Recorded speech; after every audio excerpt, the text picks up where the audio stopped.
Assalamualaikum warahmatullahi wabarakatuh. Waalaikumsalam warahmatullahi wabarakatuh. Teman-teman sekalian, hari ini kita akan bincang-bincang santai mengenai inspirasi tentang ini ya, pengalaman kerja maupun ngobrolin tentang zakat. Tapi hari ini spesial karena saya tidak sendiri, saya sudah ditemani oleh salah seorang tokoh di Palembang. Ini ada Pak Muhsin, beliau adalah Wakil Direktur di Rumah Sakit Muhammadiyah Palembang. Assalamualaikum Pak. Waalaikumsalam. Sehat Pak ya? Alhamdulillah. Ya, jadi teman-teman dalam beberapa waktu ke depan kita akan banyak ngobrol santai aja dengan Pak Muhsin. Tapi semoga dari obrolan ini kita akan banyak mengambil hikmah gitu Pak ya, dari bincang-bincang kita. Nah, mungkin ini dulu Pak, saya awali obrolan kita ini dengan nanya dulu nih, Bapak kira-kira jadi wakil direktur di RSMP ini udah berapa lama?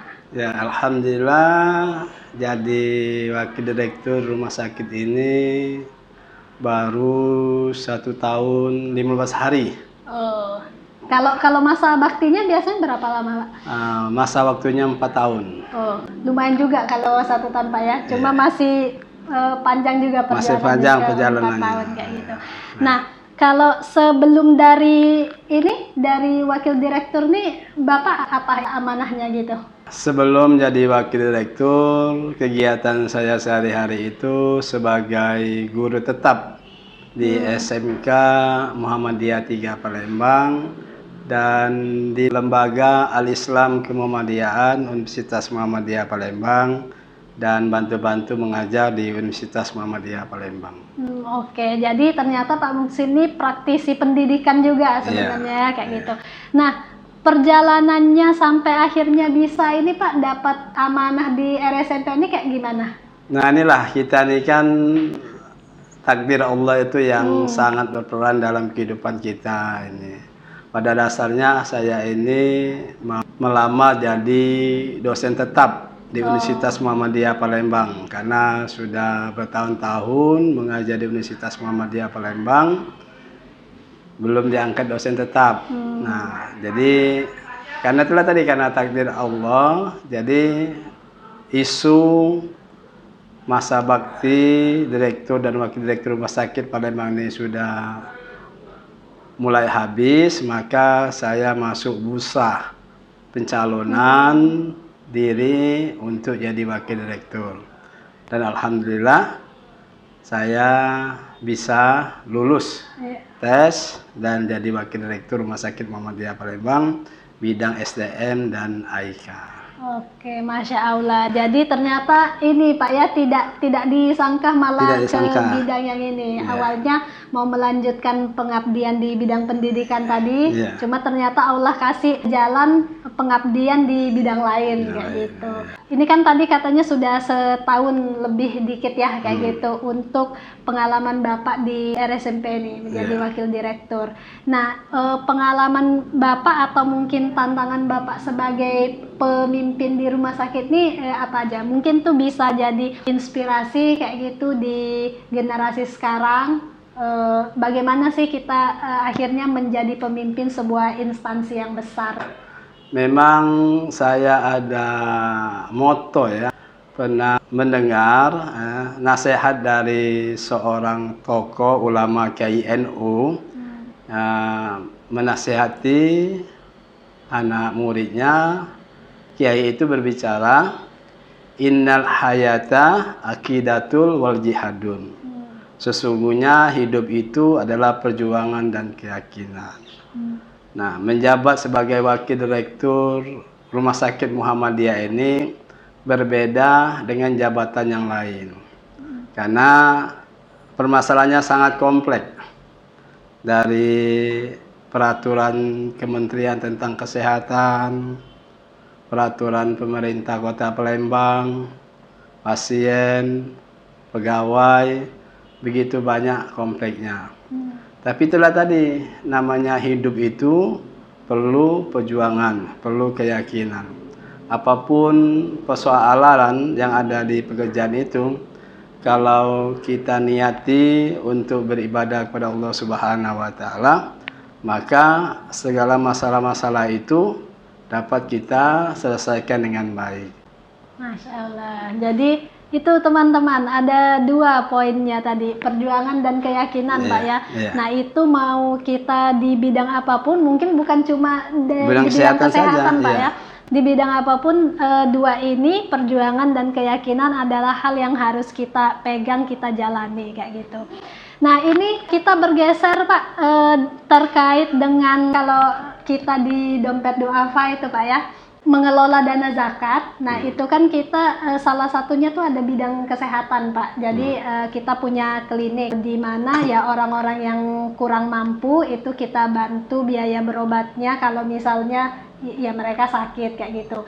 Nah, Bapak di sini di Rumah Sakit Muhammadiyah itu gimana, pernahkah atau mungkin membuka juga program kayak itu kalau misalnya ada orang yang tidak mampu kemudian datang berobat, itu seperti apa penanganannya kayak gitu.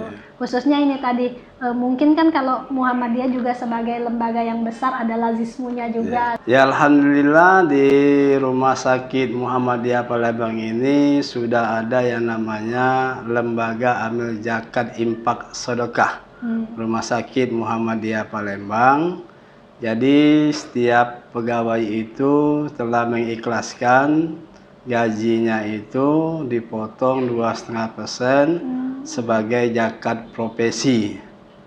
Nah, dari hasil itu bisa diperbantukan kepada saudara-saudara yang kita kurang mampu. Misalnya tadi ada pasien yang tidak mampu, dia berobat ke Rumah Sakit Muhammadiyah Palembang, dia tidak ada BPJS, nah itu dibantu oleh Lajis Rumah Sakit Muhammadiyah Palembang digratiskan.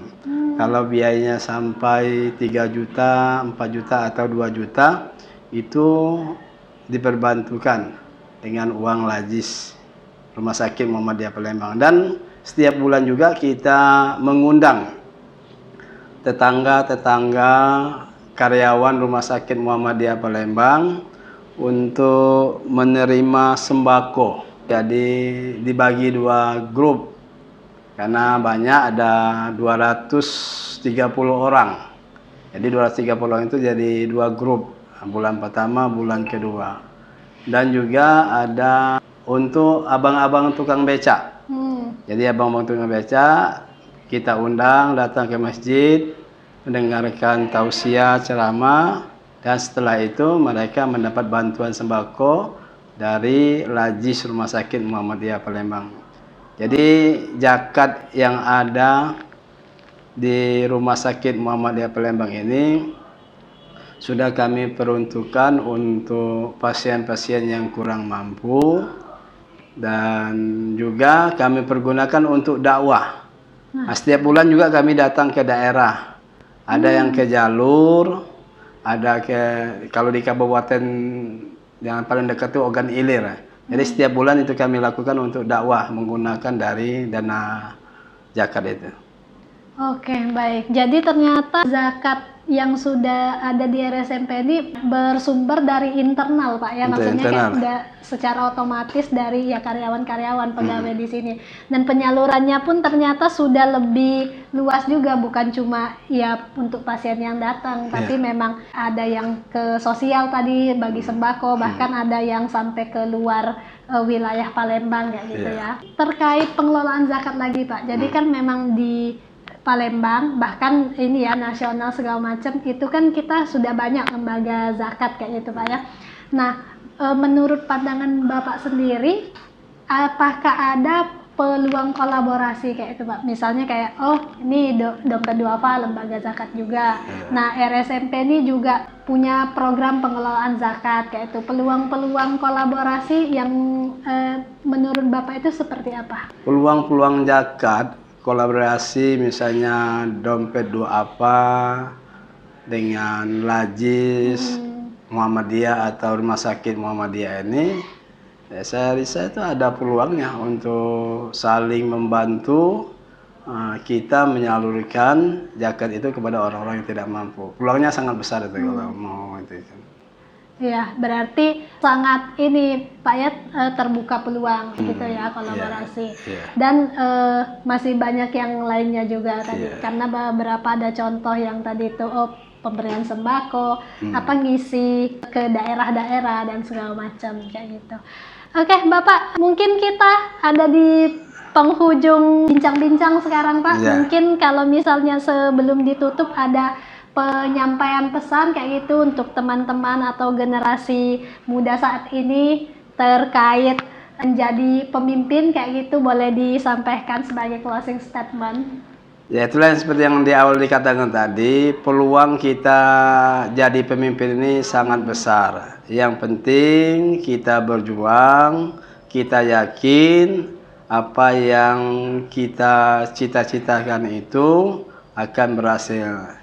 Dan yang penting agar kegiatan kita tuh berhasil, cita-cita kita berhasil, yang pertama niat itu diluruskan untuk beribadah kepada Allah Subhanahu wa taala. Kalau niat itu sudah kita niatkan untuk beribadah kepada Allah Subhanahu wa taala, insya Allah cita-cita yang kita inginkan itu akan diridho Allah Subhanahu wa taala. Itu motivasinya. Iya, baik. Oke, teman-teman sekalian, kita sudah mendengar beberapa sharing pengalaman dari Pak Muhsin sebagai seorang pemimpin, Pak ya, di Rumah Sakit Muhammadiyah, dan kita doakan semoga amanah yang beliau jalani ini Allah ridhoi, dan kemudian diberikan kemudahan-kemudahan untuk menunaikan amanahnya dan memberikan manfaat ke banyak orang kayak gitu, Pak ya. Nah, teman-teman, demikian untuk bincang-bincang kali ini. Saya Dalia Oktania dengan bintang tamu kita ada Bapak Muhsin. Pamit undur diri, kami akhiri. Assalamualaikum warahmatullahi wabarakatuh. Waalaikumsalam.